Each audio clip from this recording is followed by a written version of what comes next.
전 세계는 완전히 뒤집혔습니다. 일본은 군함을 띄우고 언론을 총동원하며 외쳤습니다. 대마도는 일본 영토다. 트럼프 대통령은 선전포고라며 분노했고 백악관과 유엔, 일본 총리실까지 패닉에 빠졌습니다. 일본 외무성은 떨리는 목소리로 반박했지만 세계의 반응은 차갑게 식어갔습니다. 그리고 단 5일 후 미국 대통령의 공식 선언이 내려졌습니다. 일본은 즉시 대마도에서 떠나라. 이건 영토 분쟁이 아니라 역사와 진실의 전쟁이었습니다. 지금부터 전 세계가 한국 편에 서게 된 숨막히는 5일의 기록, 그 완전한 진실을 공개합니다. 대한민국의 미래를 응원하신다면 구독과 좋아요로 함께 힘을 모아주세요. 바로 시작하겠습니다. 새벽 6시가 되자 상황이 조금씩 변하기 시작했습니다.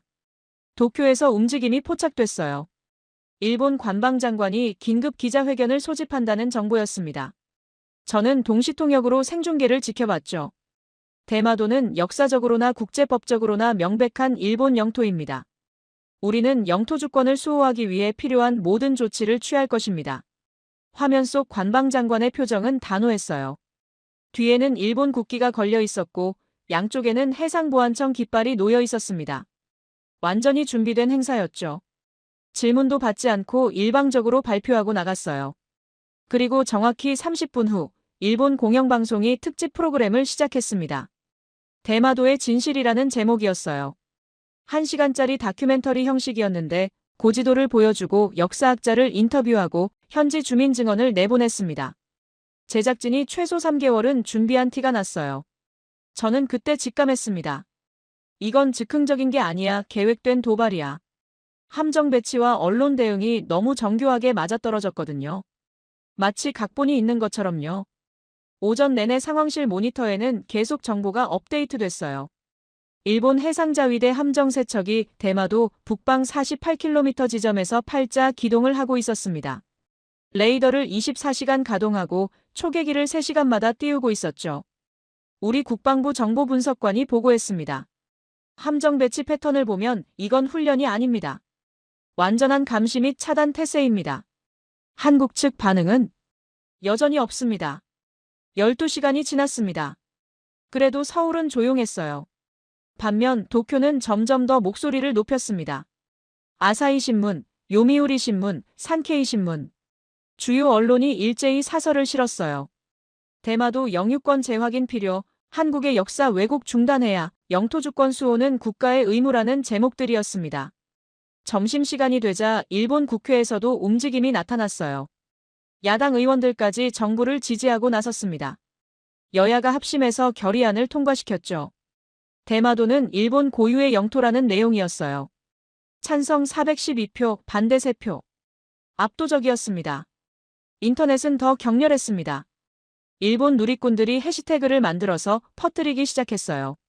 수십만 개의 게시물이 쏟아졌고 일부는 한국을 직접적으로 비난하는 내용이었습니다. 그런데 한국은 여전히 아무 말이 없었어요. 18시간째였습니다. 저는 점점 궁금해지기 시작했어요. 대체 무슨 생각으로 이렇게 나오는 건지, 외교적으로 불리해지는 건 아닌지, 국제 여론이 일본 쪽으로 기울면 어쩌려는 건지. 상황실 책임자가 물었습니다. 바렛, 당신 판단은 어때? 한국이 대응 능력을 상실한 건가? 저는 잠시 생각에 잠겼습니다. 지난 10년간 제가 분석해온 한국의 외교 패턴을 떠올렸어요. 2013년 센카쿠 분쟁 때 한국의 반응, 2019년 무역 분쟁 때의 대응, 2022년 대만 해협 긴장 때의 움직임. 한국은 항상 빨랐습니다. 정확했고 단호했고 때로는 공격적이기까지 했죠. 특히 영토 문제에서는 한치의 양보도 없었어요. 그런 나라가 이렇게 침묵할 리가 없었습니다. 아닙니다. 저는 확신을 가지고 대답했습니다. 이건 무대응이 아닙니다. 전략적 침묵입니다. 한국은 뭔가를 알고 있어요. 우리가 모르는 뭔가를 그들은 이미 준비가 돼 있을 겁니다. 무슨 근거로 그렇게 생각하지? 경험입니다. 30년 가까이 이 일을 해보니까 알아요. 침묵하는 상대가 가장 위험한 법이거든요. 특히 한국처럼 평소에 목소리 큰 나라가 조용할 때는 뭔가 큰 걸 준비하고 있다는 뜻입니다. 24시간이 지났습니다. 일본은 승리를 확신하는 듯 했어요. 도쿄 시내 주요 건물 전광판에는 영토 주권 수호의 날 홍보물이 걸렸고 정부 청사 앞에서는 우익단체가 집회를 열었습니다. 수천 명이 모여서 일장기를 흔들며 구호를 외쳤죠. 언론도 승리 분위기였습니다. 한국, 반박 능력 상실, 침묵으로 일관하는 한국 정부, 역사적 사실 앞에 할 말 없는 듯 같은 제목의 기사들이 쏟아졌어요. 그날 저녁, 저는 우리 해군 정보국에 연락을 했습니다. 한국군 동향 파악한 거 있어요? 뭐라도 움직임이 있었나요? 잠시 후 답이 왔습니다. 특이사항 없습니다. 함정 배치도 평소와 동일하고 경계 태세도 평상시 수준입니다. 오히려 너무 조용해서 이상할 정도예요. 너무 조용하다고요? 저는 뭔가 찝찝한 느낌이 들었습니다. 군사적 긴장이 고조됐는데 군대가 움직이지 않는다는 건 두 가지 중 하나였어요.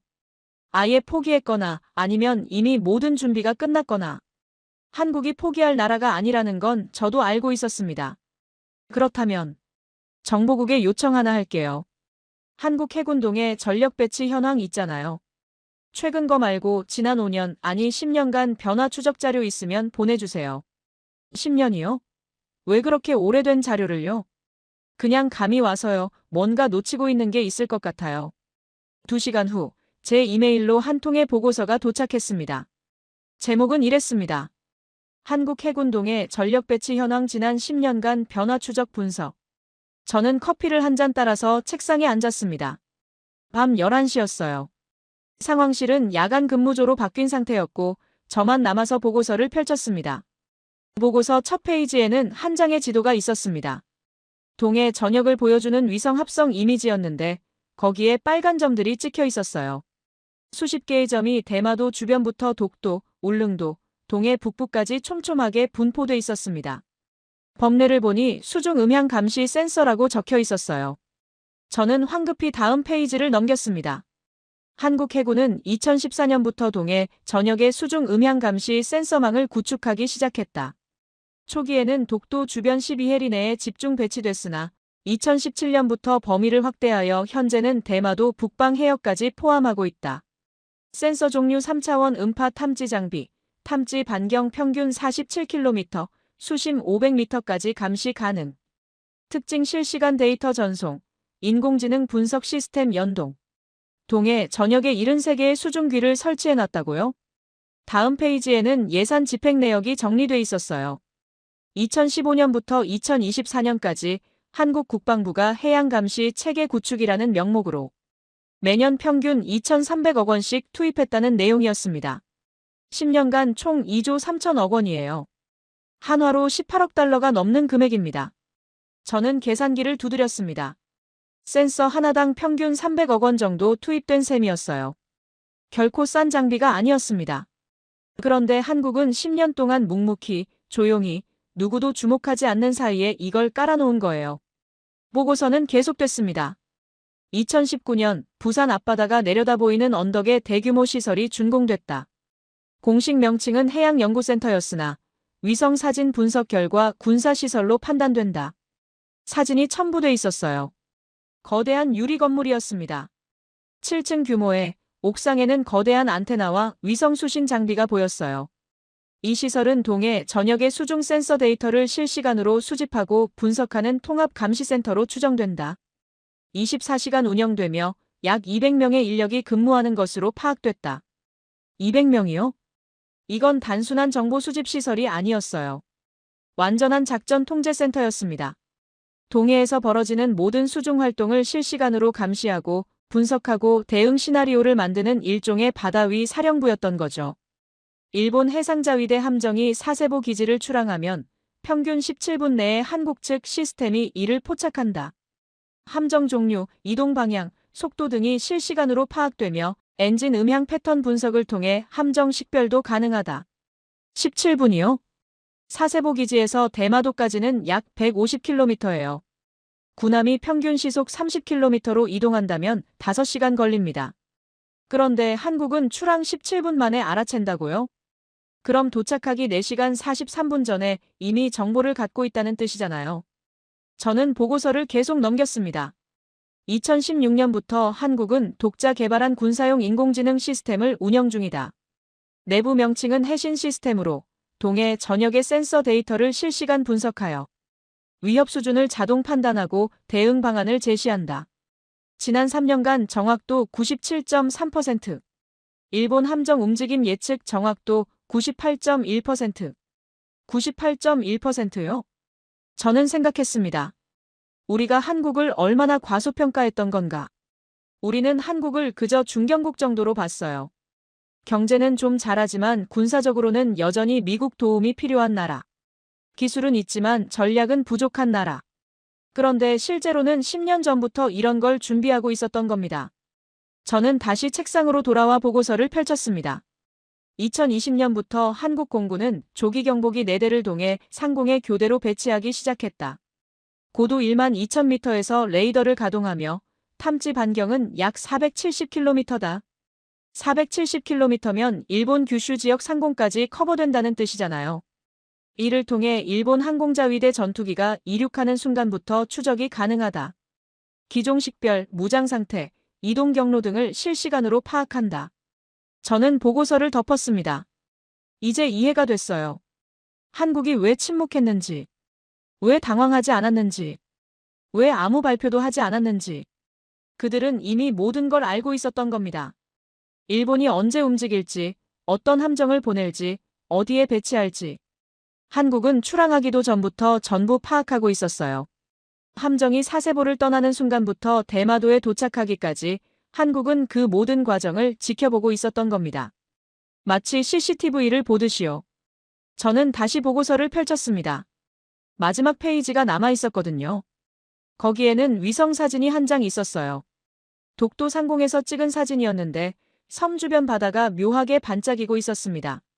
위성 합성 개구 레이더 분석 결과 독도 주변 수심 25m에서 35m 사이에 금속 구조물이 다수 포착됐다. 크기와 배치 패턴으로 볼 때 수중 방어 시설로 추정된다. 확인된 구조물 개수 43개. 설치 시기 2018년부터 2022년까지 단계적으로 설치된 것으로 보임. 수중 방어 시설이요? 저는 사진을 확대해서 봤습니다. 물론 수면 아래라 정확히 보이진 않았지만 레이더 반사파 패턴을 보면 뭔가 큰 구조물들이 규칙적으로 배치돼 있었어요. 보고서 마지막 문장은 이랬습니다. 결론 한국은 최소 10년 전부터 동해 전역에 대한 완벽한 감시 및 방어 체계를 구축해왔다. 현재 일본 해상자위대의 모든 움직임은 실시간으로 포착되고 있으며 한국은 대응 능력을 충분히 갖추고 있는 것으로 판단된다. 저는 보고서를 천천히 덮었습니다. 시계를 보니 새벽 1시 30분이었어요. 일본이 함정을 배치한 지 거의 48시간이 지난 시점이었습니다. 한국은 10년 동안 준비했습니다. 말없이, 조용히, 그러나 완벽하게. 센서를 깔고 시스템을 구축하고 인공지능을 개발하고 사람을 배치하고 그 모든 걸 아무도 모르게 해냈어요. 그들이 침묵한 이유는 간단했습니다. 이미 이길 준비가 끝났거든요. 저는 상황실로 돌아가면서 중얼거렸습니다. 일본은 지금 자기가 뭘 건드렸는지 모르고 있어. 10년 동안 준비한 상대를 맨손으로 건드린 거야. 그날 밤 서울은 여전히 조용했습니다. 하지만 이제 저는 알았어요. 폭풍 전의 고요함이란 게 바로 이런 거구나. 그리고 진짜 무서운 건 소리 지르는 쪽이 아니라 침착하게 지켜보면서 모든 걸 기록하는 쪽이구나. 일본은 새로운 전선을 열었어요. 군사적 압박에 이어 이번엔 여론전이었습니다. 도쿄 시내 주요 지하철역마다 대형 포스터가 붙기 시작했어요. 대마도 우리의 영토라는 제목 아래 고지도와 역사 자료가 인쇄돼 있었습니다. 제작 주체는 일본 외무성이었죠. 같은 날 오전, 일본 정부는 도쿄 중심부에 있는 영토주권 전시관을 확장 개관한다고 발표했습니다. 기존 200평 규모에서 500평으로 늘렸어요. 그리고 새로 만든 전시실 이름이 대마도관이었습니다. 저는 현지에 있는 우리 외교관을 통해 보고를 받았어요. 전시관에 뭐가 있습니까? 고지도 복제본 27점, 고문서 사진 43점, 그리고 영상 자료가 있습니다. 전부 대마도가 일본 영토라는 걸 증명한다는 내용이에요. 원본은요? 없습니다. 전부 복제본이거나 사진 자료입니다. 저는 메모를 했습니다. 원본이 없다는 게 신경 쓰였거든요. 그날 오후 한국 외교부가 처음으로 입장을 냈습니다. 일본의 영토주권 전시관 확장에 강력히 항의한다. 역사적 사실을 왜곡하는 행위를 즉각 중단하라. 48시간 만에 첫 반응이었어요. 하지만 내용은 짧았습니다. 단 두 문장 구체적인 반박도 없었고 증거 제시도 없었어요. 일본 언론은 이걸 빌미로 더 공격적으로 나왔습니다. 한국 구체적 반박 없이 항의만, 역사적 근거 제시 못하는 한국 정부, 감정적 대응으로 일관 같은 제목의 기사들이 쏟아졌죠. 저는 그날 저녁 우리 정보 분석팀에 특별 지시를 내렸습니다. 일본이 내놓은 자료들 전부 검증해보세요. 고지도, 고문서, 영상자료. 하나하나 출처를 확인하고 원본 존재 여부를 파악해주세요. 시간이 꽤 걸릴 텐데요. 괜찮습니다. 정확하게 해주세요. 3일이 걸렸습니다. 11월 22일 분석 결과가 나왔어요. 저는 보고서를 받아들고 회의실로 들어갔습니다. 우리 팀 핵심 인력 7명이 모여 있었어요. 결과부터 말씀드리겠습니다. 분석관이 프로젝터를 켰습니다. 일본이 제시한 고지도 27점 중 19점은 일본 공영방송 제작진이 2019년에 만든 프로그램에서 사용된 자료와 동일합니다. 문제는 이 자료들이 원본을 그대로 옮긴 게 아니라는 겁니다. 무슨 뜻입니까? 편집이 됐습니다. 원본에 있던 일부 표기가 지워지거나 변경됐어요. 그리고 그렇게 편집된 버전이 전시관에 전시된 겁니다. 저는 앞으로 몸을 기울였습니다. 구체적으로 설명해 보세요. 분석관이 화면을 바꿨습니다. 두 장의 지도가 나란히 떠 있었어요. 왼쪽은 원본, 오른쪽은 일본 방송에서 사용된 버전이었습니다. 이건 1785년에 제작된 일본 고지도입니다. 원본은 교토대학 도서관에 소장돼 있고요. 왼쪽을 보시면 대마도 위쪽에 작은 글씨가 있습니다. 조선국 경계라는 표기예요. 저는 눈을 가늘게 뜨고 화면을 봤습니다. 정말로 희미하게 한자가 보였어요. 그런데 오른쪽 방송 버전에서는 이 부분이 사라졌습니다. 깨끗하게 지워졌어요. 의도적으로요? 그렇게 볼 수밖에 없습니다. 다른 부분은 전부 선명하게 복원했는데 유독 이 부분만 흐릿하게 처리됐거든요. 분석관이 계속 설명했습니다. 고문서도 마찬가지입니다. 43점 중 31점이 방송 프로그램에서 가져온 건데 원본과 비교하면 일부 문구가 다릅니다. 특히 대마도의 행정소속을 나타내는 부분에서 차이가 많이 나요. 원본은 어떻게 확인했습니까? 일본 국립국회도서관 디지털 아카이브에 원본 스캔 파일이 공개돼 있습니다. 우리가 그걸 다운받아서 비교했어요. 저는 고개를 끄덕였습니다. 그럼 일본이 자기네 국회도서관 자료를 조작해서 쓴 겁니까?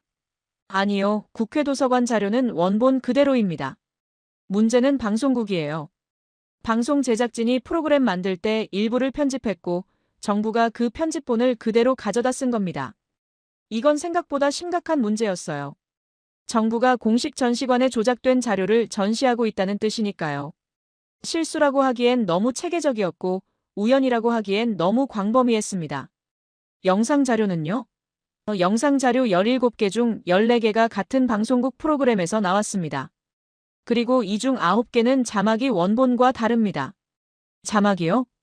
네, 예를 들어 한 영상에서 일본 역사학자가 인터뷰를 합니다. 원본 방송에서는 대마도의 역사적 소속은 복잡하다라고 말했어요. 그런데 전시관 영상에서는 자막이 대마도는 명백히 일본 영토다로 바뀌어 있습니다. 말은 같은데 자막만 바꾼 겁니까? 정확히는 영상을 편집했습니다. 인터뷰 중간 부분을 잘라내고 앞뒤 문맥을 바꿔서 의미가 완전히 달라지게 만들었어요. 저는 펜을 책상에 내려놓았습니다. 이건 단순한 실수나 과장이 아니었어요. 체계적인 조작이었습니다. 그것도 정부 주도로 이뤄진 조작이었죠. 이 분석 결과 확실합니까? 100% 확실합니다. 원본 파일 전부 확보했고 비교 분석도 끝났습니다. 필요하면 지금 당장 보고서 만들 수 있어요. 저는 잠시 생각했습니다. 이 정보를 어떻게 써야 할까? 우리가 직접 공개해야 할까? 아니면 한국 측에 넘겨야 할까? 아니면 일단 보류하고 더 지켜봐야 할까? 그때 한 분석관이 조심스럽게 말했습니다. 바렛, 한국 측도 이미 알고 있을 가능성이 높습니다. 왜 그렇게 생각합니까? 한국 국립중앙도서관이 3일 전부터 일본 고문서, 디지털 아카이브 접속 기록이 급증했어요. 특히 대마도 관련 자료 다운로드가 평소의 40배예요. 40배요? 저는 피식 웃음이 나왔습니다. 한국은 이미 알고 있었던 거예요. 일본이 뭘 하고 있는지, 어떤 자료를 쓰고 있는지, 그 자료가 조작됐는지 전부 파악하고 있었던 겁니다. 그리고 가만히 지켜보고 있었던 거죠. 일본이 스스로 무덤을 더 깊이 파는 걸요. 알겠습니다. 이 자료는 일단 보류합니다. 공개하지 마세요. 대신 계속 모니터링하면서 추가 증거를 확보해 주세요. 한국 측에 넘기지 않습니까? 필요 없을 겁니다. 그쪽이 우리보다 더 많이 알고 있을 테니까요. 회의를 마치고 나오면서 저는 창밖을 바라봤습니다. 일본은 지금 여론전에서 이기고 있다고 생각할 거예요. 전시관도 열었고 언론도 장악했고 국민 여론도 자기 편이니까요. 하지만 실제로는 스스로 증거를 만들고 있었던 겁니다. 조작의 증거를요. 그리고 한국은 조용히 그 모든 걸 기록하고 있었습니다. 언젠가 쓸 날을 위해서요. 그날 밤 저는 일기장에 한 줄을 적었습니다. 거짓말은 크게 떠들수록 빨리 들통난다. 일본은 지금 그걸 증명하고 있다. 11월 23일 상황이 급변하기 시작했습니다. 베이징에서 움직임이 포착됐어요. 중국 외교부 대변인이 정례 브리핑에서 일본을 직접 거론한 겁니다. 일본의 최근 행보는 지역 안정을 해치는 악성 언행이다. 역사를 왜곡하고 주변국을 자극하는 행위를 즉각 중단해야 한다. 저는 실시간 중계를 지켜보면서 눈썹을 치켜 올렸습니다. 중국이 이런 식으로 나온 건 거의 처음이었어요. 보통은 관련국들이 신중하게 대처하길 바란다 같은 중립적 표현을 쓰거든요. 그런데 이번엔 달랐습니다. 일본을 콕 집어서 비판한 거예요. 1시간 후 더 놀라운 소식이 들어왔습니다. 중국 해군이 동중국해에서 실사격 훈련을 시작한다고 발표한 겁니다. 훈련 해역은 센카쿠 열도 남쪽 80km 지점. 일본 영해에서 불과 12해리 바깥이었어요. 훈련 기간은 72시간. 구축함 5척, 프리기탐 3척이 투입된다. 정보 분석관이 보고했습니다. 이 정도 규모면 경고입니다. 일본한테 보내는 명확한 경고죠. 중국의 의도가 명확했어요. 일본이 대마도에서 긴장을 고조시키면 자기들도 센카쿠에서 압박을 가하겠다는 거였죠. 일종의 전선 확대 전략이었습니다. 오후 3시 베이징은 한 발 더 나갔습니다. 중국 상무부가 일본과의 경제협력 사업 3건을 전격 중단한다고 발표한 거예요. 총 규모 47억 달러짜리 프로젝트였습니다. 이유는 뭡니까? 공식적으로는 양국 관계 재검토 필요라고만 했습니다. 실질적 이유는 대마도 사태죠. 중국이 한국 편을 든 겁니다. 저는 잠시 생각에 잠겼습니다. 왜 중국이 이렇게 나올까? 한국을 도와주려는 선행? 아니면 일본을 압박할 기회로 본 걸까? 아니면 둘 다일까? 저녁이 되자 상황은 더욱 격화됐습니다. 중국 외교부가 주중 일본 대사를 초치했어요. 그리고 40분간 면담을 진행했죠. 면담 내용은 공개되지 않았지만 나온 일본 대사의 표정이 모든 걸 말해줬습니다. 창백했어요. 같은 시각 베이징 주재 외신 기자들이 일제히 보도를 쏟아내기 시작했습니다. 중국, 일본의 강경 대응 시작. 베이징, 대마도 분쟁 개입 신호. 중일 관계 급냉, 경제 보복 시작되나 저는 상황실에서 이 모든 걸 지켜보면서 한 가지를 깨달았습니다. 일본이 고립되고 있다는 걸요. 11월 24일 아침 유럽도 움직이기 시작했습니다. 영국 외무부가 성명을 냈어요. 직접적으로 일본을 비판하진 않았지만 역사적 영토 분쟁은 국제법과 객관적 증거에 기반해야 한다고 강조했습니다. 독일 외무장관은 더 구체적이었어요. 제2차 세계대전 이후 확립된 영토 질서를 일방적으로 변경하려는 시도는 받아들일 수 없다. 저는 이 발언을 보고 무릎을 쳤습니다. 독일이 이렇게 말한 건 일본의 주장이 전후 질서를 흔드는 행위라고 본 거예요. 이건 단순한 외교적 우려가 아니라 거의 경고 수준이었습니다. 같은 날 오후 국제 언론들이 본격적으로 움직였습니다. CNN이 특집 리포트를 내보냈어요. 일본의 영토 주장, 국제사회 우려 확산이라는 제목이었습니다. 20분짜리 심층 보도였는데 일본이 제시한 자료의 신빙성에 의문을 제기하는 내용이었죠. BBC는 더 직접적이었습니다. 일본 정부 전시 자료, 편집 의혹이라는 제목으로 단독 보도를 했어요. 우리가 파악한 것과 비슷한 내용이었습니다. 일본 방송사가 만든 프로그램 자료를 정부가 그대로 쓰고 있다는 거죠. 저는 깜짝 놀랐습니다. BBC가 어떻게 이걸 알았죠? 한국 측에서 제보한 것으로 보입니다. 증거는요?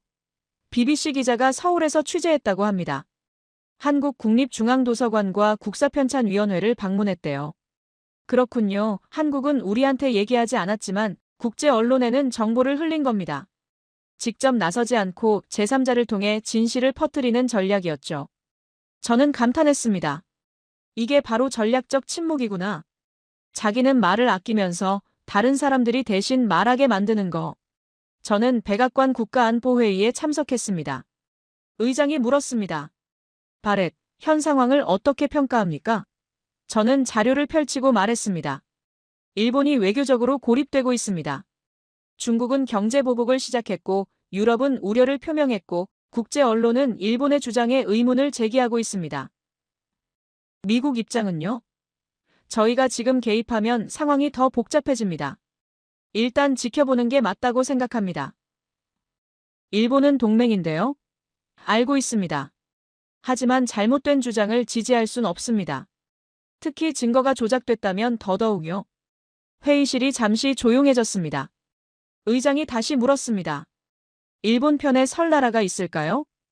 저는 잠시 생각하다가 대답했습니다. 현 시점에서는 없습니다. 이제 일본 편에 설 나라가 없어요. 그날 저녁 저는 혼자 사무실에 남아서 지난 일주일을 정리했습니다. 일본이 함정을 배치했을 때만 해도 상황은 일본에게 유리해 보였어요. 한국은 침묵했고 일본은 공세적이었고 여론도 일본 편인 것 같았죠. 하지만 일주일이 지난 지금 중국은 일본을 압박하고 있었고 유럽은 우려를 표명했고 국제 언론은 일본의 주장을 의심하고 있었습니다. 그리고 미국인 저조차도 일본을 지지할 수 없다고 판단한 상태였어요. 일본은 완전히 고립됐습니다. 그리고 한국은 여전히 조용했습니다. 여전히 침묵을 지키면서 세계가 대신 말하게 만들고 있었죠. 저는 창밖을 바라보며 중얼거렸습니다. 이제 시작일 뿐이야. 한국은 아직 카드를 꺼내지도 않았어. 저 침묵 속에 뭐가 더 숨어 있을까? 워싱턴의 밤하늘에는 별이 빛나고 있었습니다. 그리고 저 멀리 태평양 건너편 서울도 밤이었을 거예요. 여전히 고요한 하지만 무언가를 준비하고 있는 그 도시 말이죠. 며칠 뒤 모든 게 바뀌었습니다. 그날 아침 저는 평소처럼 오전 브리핑을 준비하고 있었어요. 일본 상황은 계속 악화되고 있었지만 큰 변수는 없을 거라고 생각했죠. 그런데 오전 10시 백악관 대변인실에서 긴급 연락이 왔습니다. 대통령께서 30분 후 기자회견을 하십니다. 주제가 뭡니까? 동아시아 정세입니다. 저는 순간 등에 식은땀이 흘렀어요. 동아시아 정세라니 지금 이 타이밍에 대마도 사태가 한창인데. 저는 황급히 상황실로 달려갔습니다. 이미 주요 참모들이 모여서 생중계를 준비하고 있었어요. 오전 10시 30분 정각. 대통령이 브리핑룸으로 들어왔습니다. 표정이 평소보다 굳어 있었어요. 준비된 원고를 펼치더니 카메라를 정면으로 응시했습니다. 여러분, 오늘 저는 중요한 발표를 하려고 합니다. 최근 동아시아에서 영토 분쟁이 격화되고 있습니다. 특히 대마도를 둘러싼 주장들이 국제사회의 우려를 낳고 있죠. 저는 숨을 죽이고 지켜봤습니다. 저는 지난 일주일간 우리 정보기관의 분석 보고서를 검토했습니다. 역사 자료를 살펴봤고 국제법 전문가들과 논의했습니다. 그 결과 저는 명확한 결론에 도달했습니다. 대통령이 원고에서 눈을 떼고 카메라를 똑바로 봤습니다. 대마도는 역사적으로 일본 고유의 영토가 아닙니다. 조선과의 관계 속에서 복잡한 지위를 가져왔던 섬입니다. 일본이 현재 주장하는 근거는 충분하지 않습니다. 브리핑룸이 술렁이기 시작했어요. 따라서 저는 일본 정부에 요청합니다.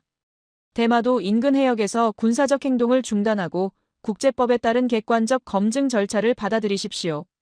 그리고 마지막 한마디. 일본은 그곳에서 떠나야 합니다. 상황실이 순간 정적에 휩싸였습니다. 미국 대통령이 공개적으로 일본의 주장을 부정한 겁니다. 그것도 동맹국인 일본을요. 5초 후 브리핑룸이 폭발했습니다. 기자들이 일제히 손을 들고 질문을 쏟아냈어요. 하지만 대통령은 질문을 받지 않고 그대로 퇴장했습니다. 저는 얼어붙은 채로 모니터를 바라봤습니다. 전 세계 주요 통신사가 일제히 속보를 타전하기 시작했어요. 미국 대통령, 대마도 일본 영유권 부정. 트럼프, 일본의 철수 요구. 미일 동맹 균열 신호. 상황실 책임자가 중얼거렸습니다. 이건 완전히 게임 체인저야. 저도 고개를 끄덕였습니다.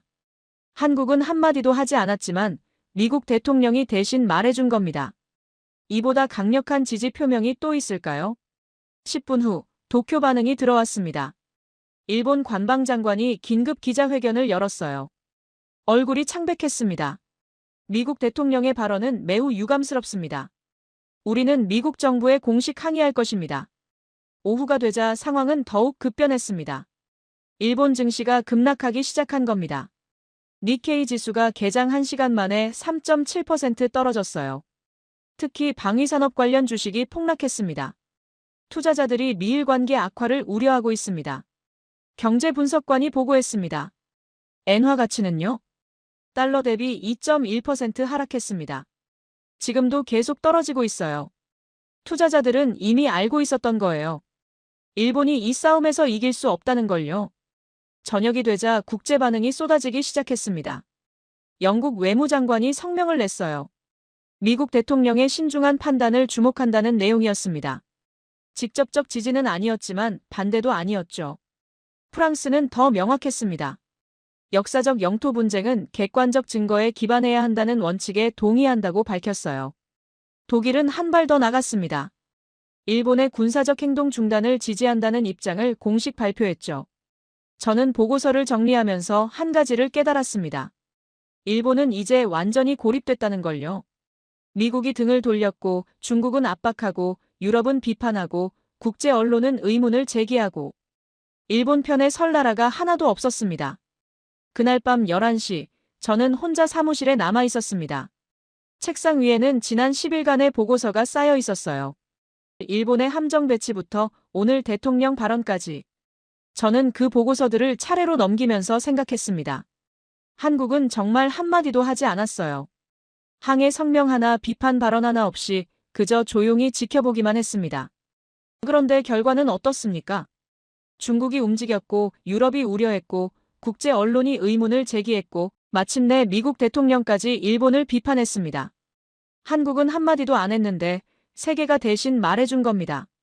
저는 펜을 들어 메모를 했습니다. 침묵에 흰말하지 않아도 진실은 드러난다. 떠들지 않아도 세계는 듣는다. 그때 제 이메일로 한 통의 보고서가 도착했습니다. 발신자는 도쿄 주재 우리 대사관이었어요. 제목은 긴급 일본 내부 동요 징후였습니다. 저는 보고서를 펼쳤습니다. 일본 외무성 전직 고위 관료 한 명이 한국 대사관에 접촉을 시도했습니다. 중요 정보를 제공하겠다는 의사를 밝혔습니다. 배신자가 나타난 건가요? 관료는 대마도 관련 내부 문서를 다수 보유하고 있다고 주장합니다. 일본 정부가 의도적으로 자료를 조작했다는 증거라고 하는데 저는 보고서를 더 읽어내려갔습니다. 현재 신원 확인 중이며 진위 여부를 검증하고 있습니다. 일본 내부에서 균열이 시작된 겁니다. 정부 정책에 반대하는 사람들이 나타나기 시작한 거죠. 이건 단순한 외교 패배가 아니었어요. 내부 붕괴의 신호였습니다. 진실을 밝힐 것인가 아니면 계속 침묵할 것인가. 하지만 저는 알고 있었어요. 일단 한 명이 입을 열면 다른 사람들도 따라온다는 걸요. 거짓말의 성은 내부에서부터 무너지는 법이니까요. 제가 예상한 대로 일이 터졌습니다. 그날 아침 한국 주요 언론사가 일제히 특종 보도를 시작했어요. 일본 외무성 전직 국장 147건 조작 문서 공개. 저는 급히 기사 전문을 확인했습니다. 요시다 게이스케 일본 외무성에서 32년간 근무하고 2023년에 퇴직한 전직 아시아 국장이었어요. 그가 한국 언론과 단독 인터뷰를 한 겁니다. 저는 더 이상 침묵할 수 없었습니다. 인터뷰 영상 속 요시다는 60대 중반의 마른 체구 남성이었어요. 안경 너머로 보이는 눈빛은 단호했습니다. 제가 재직하던 2019년부터 2023년까지 외무성은 체계적으로 역사 자료를 수정해왔습니다. 대마도가 일본 영토라는 주장을 뒷받침하기 위해서였죠. 그는 두툼한 서류 뭉치를 카메라 앞에 펼쳤습니다. 여기 147건의 문서가 있습니다. 원본과 수정본을 비교할 수 있습니다. 어떻게 조작됐는지, 누가 지시했는지 모든 게 기록돼 있습니다. 그는 한 장의 문서를 들어 올렸어요. 이건 1877년 일본 내무성이 작성한 공문서입니다. 원본에는 대마도는 조선과의 중간지대라는 표현이 있습니다. 하지만 2020년 외무성이 발행한 자료집에서는 이 문장이 삭제됐습니다. 화면이 분할되면서 원본과 수정본이 나란히 보였어요. 정말로 한 문장이 통째로 사라져 있었습니다. 이건 제가 직접 목격한 일입니다. 2020년 7월 외무성 회의에서 상급자가 명확히 지시했습니다. 애매한 표현은 전부 제거하라고요. 요시다는 계속 문서를 넘기면서 설명했습니다. 이건 1785년 제작된 고지도의 설명 자료입니다. 원본 설명에는 대마도 주민의 절반이 조선과 교역이라는 내용이 있었어요.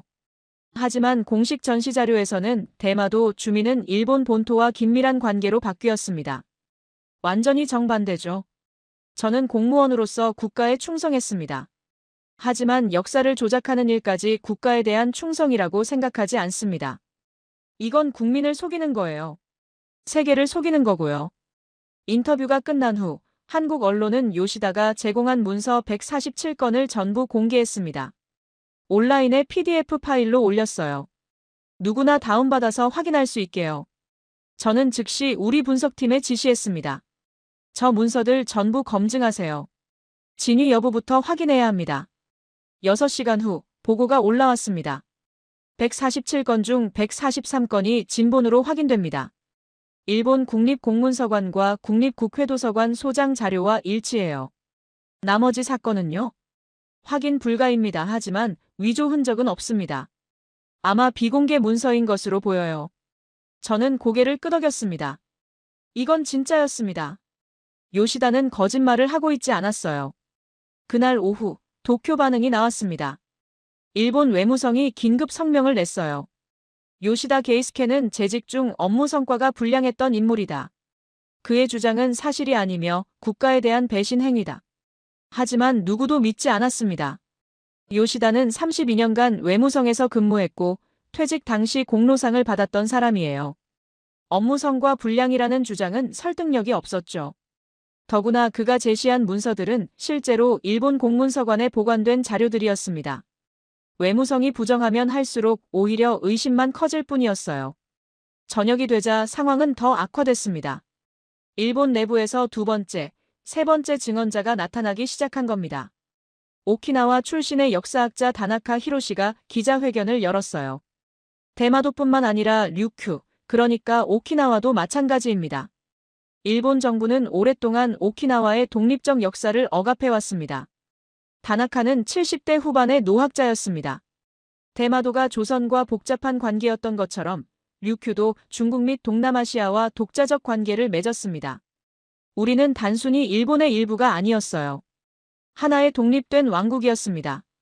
그는 감정이 북받쳐 목소리가 떨렸습니다.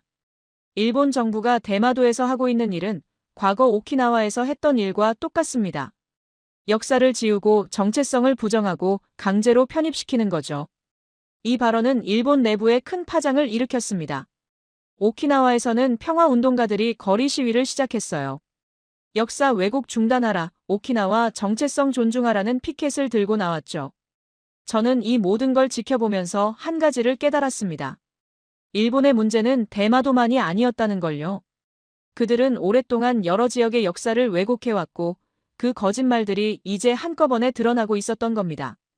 가장 충격적인 증언이 나왔습니다. 일본 공영방송 전직 프로듀서 사토 유키코가 입을 연 겁니다.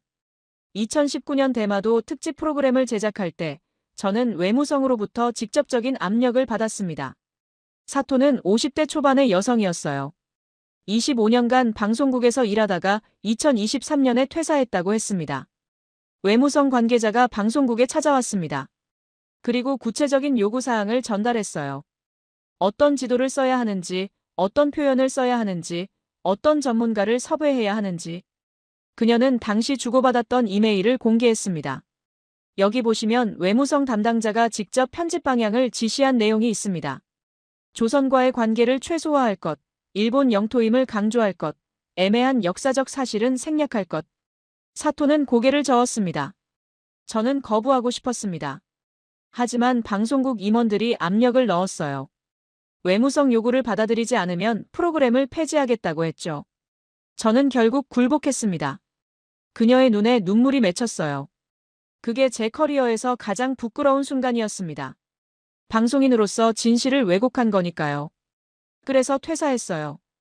더 이상 그 거짓말에 동참할 수 없었습니다.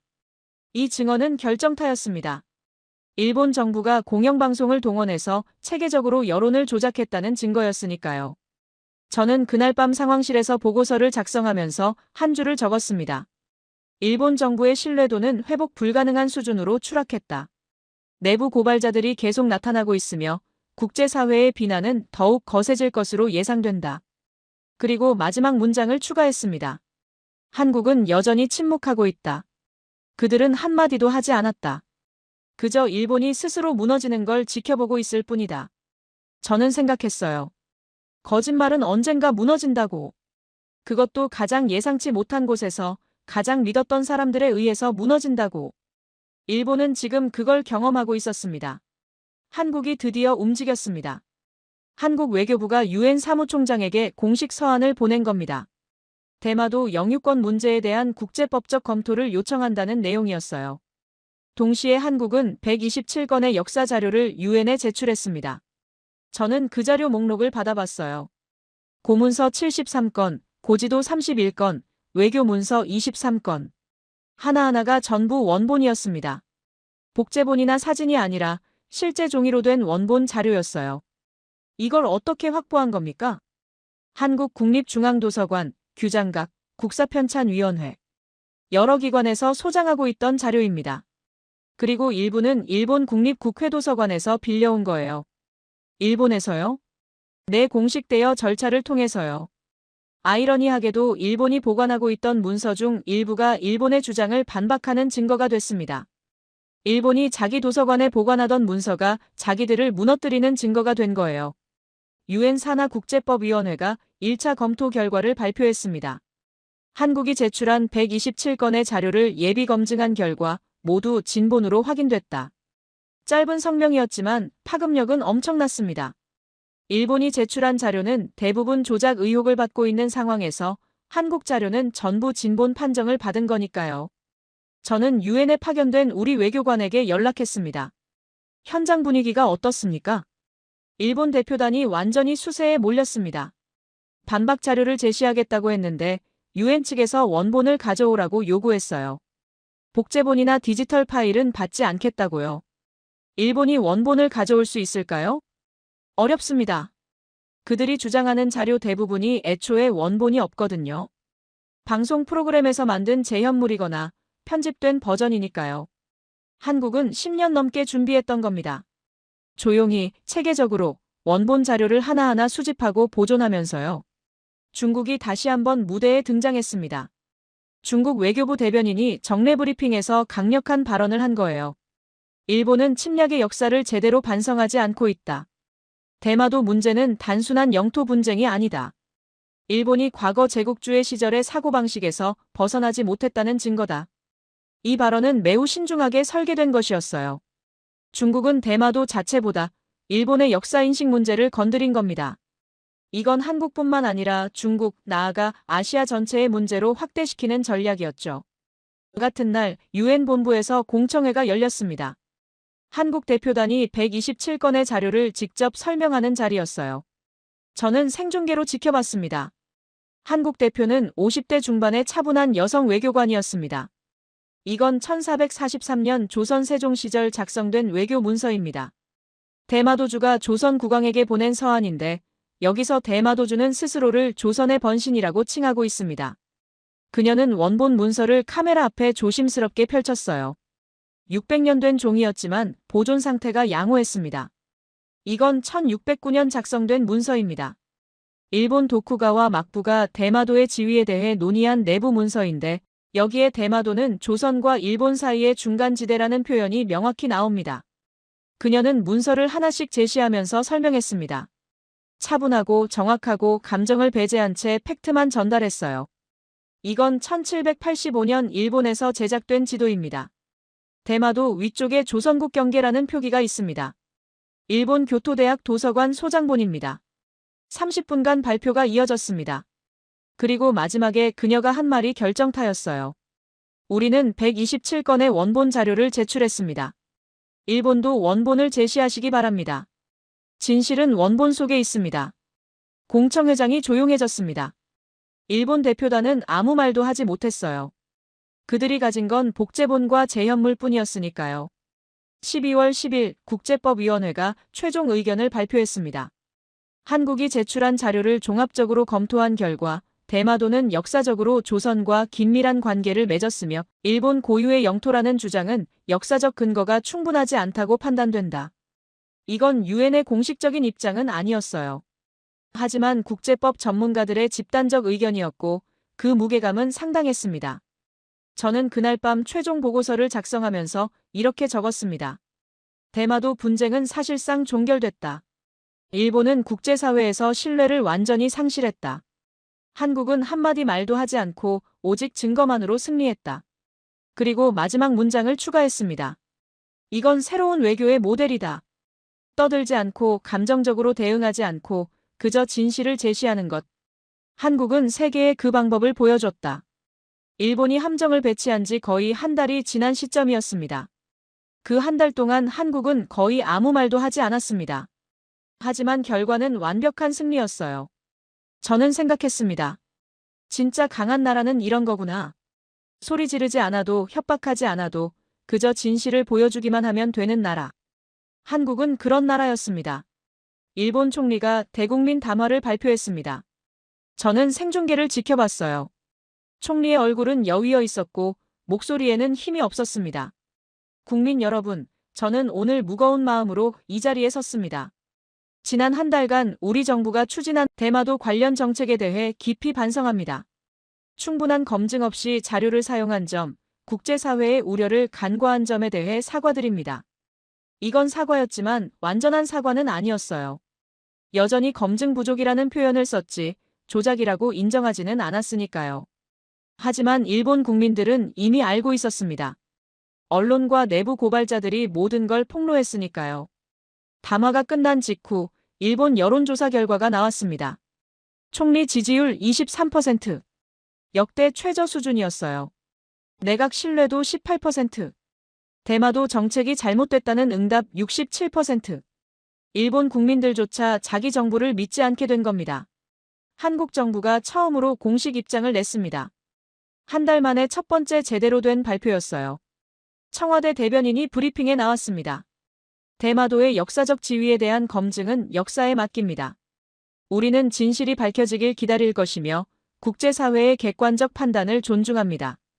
단 두 문장이었습니다. 그리고 이게 끝이었어요. 추가 발언도 없었고 일본 비난도 없었고 승리 선언도 없었습니다. 저는 이 발표를 보면서 감탄했습니다. 이렇게 끝내는 거구나. 화려한 승리 선언도 없이 상대를 짓밟지도 않고 그저 역사에 맡긴다는 한마디로요. 이게 진짜 품격이었습니다. 저는 특별한 출장 임무를 받았습니다. 한국을 방문해서 현지 상황을 직접 파악하라는 지시였어요.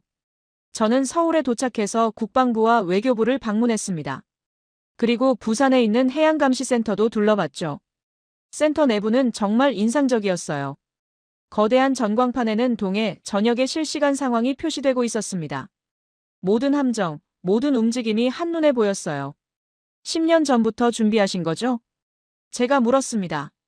센터장이 차분하게 대답했습니다. 준비라기보다는 당연한 일을 한 겁니다. 우리 바다를 우리가 지키는 거니까요. 일본 함정 배치를 13시간 전에 파악했다고 들었습니다. 맞습니다. 사세보 기지에서 연료 보급을 시작하는 순간 알았어요. 그런데 왜 발표하지 않으셨습니까? 굳이 떠들 필요가 없었으니까요.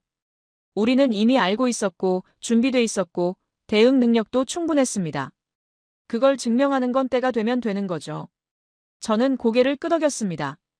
이게 한국의 방식이었구나. 떠들지 않고 과시하지 않고 그저 묵묵히 준비하고 실행하는 것. 저는 독도를 방문했습니다. 한국 정부의 초청으로 외국 전문가들과 함께 독도에 가는 프로그램이었어요. 미국, 유럽, 동남아시아에서 온 안보 전문가들이 함께했습니다. 헬기를 타고 독도에 도착했을 때 저는 숨이 멎을 뻔했습니다. 작은 섬이었지만 그 존재감은 압도적이었어요. 파도가 거칠게 부딪히고 바람이 세차게 불었지만 섬은 꿋꿋이 서 있었습니다. 한국 해양경찰이 우리를 안내했습니다. 이곳에서 우리는 365일 24시간 경비를 섭니다. 폭풍이 와도 눈이 와도 우리는 여기 있습니다. 경찰관의 얼굴은 자부심으로 빛나고 있었어요. 저는 섬 정상에 올라가 사방을 둘러봤습니다. 동해가 끝없이 펼쳐져 있었어요. 수평선 너머로는 일본이 있을 것이고 반대편으로는 한반도가 있을 겁니다. 그 순간 저는 깨달았습니다. 이게 한국이 지키려고 한 거구나. 단순히 땅덩어리가 아니라 역사고 정체성이고 자존심이구나. 저는 노트를 꺼내 한 줄을 적었습니다. 이 나라는 모든 것을 증명했다 말없이. 어떻게 표현해야 할까? 한 달 동안 제가 목격한 이 모든 것을, 침묵으로 시작해서 승리로 끝난 이 이야기를, 떠들지 않고도 세계를 움직인 이 나라를. 저는 다시 펜을 들었습니다. 그리고 천천히 조심스럽게 한 문장을 적었습니다. 이 나라는 모든 것을 증명했다 소리치지 않고. 저는 노트를 덮고 바다를 바라봤습니다. 한 달 전 일본이 함정을 배치했을 때만 해도 상황은 불확실해 보였어요. 누가 이길지 어떻게 끝날지 아무도 예상하지 못했죠. 하지만 지금 일본은 국제적으로 고립됐고 내부에서 균열이 일어났고 국민들조차 정부를 신뢰하지 않게 됐습니다. 반면 한국은 한마디도 하지 않았지만 세계가 그들 편에 섰어요. 중국이, 유럽이, 미국이, 그리고 유엔이 한국의 입장을 지지했습니다. 어떻게 이런 일이 가능했을까? 답은 간단했습니다. 한국은 10년 동안 준비했고 진실을 가지고 있었고 침착하게 기다렸으니까요. 그들은 감정적으로 대응하지 않았습니다. 상대를 비난하지도 않았고 협박하지도 않았어요. 그저 조용히 증거를 모으고 때가 되길 기다렸을 뿐이죠. 그리고 때가 왔을 때 세계의 진실을 보여줬습니다. 저는 헬기로 돌아가는 길에 생각했습니다. 30년 넘게 안보 전문가로 일하면서 저는 수많은 외교 분쟁을 봤어요. 대부분은 소리 큰 쪽이 이겼고 강한 쪽이 밀어붙였고 힘의 논리가 작동했습니다. 하지만 이번은 달랐어요.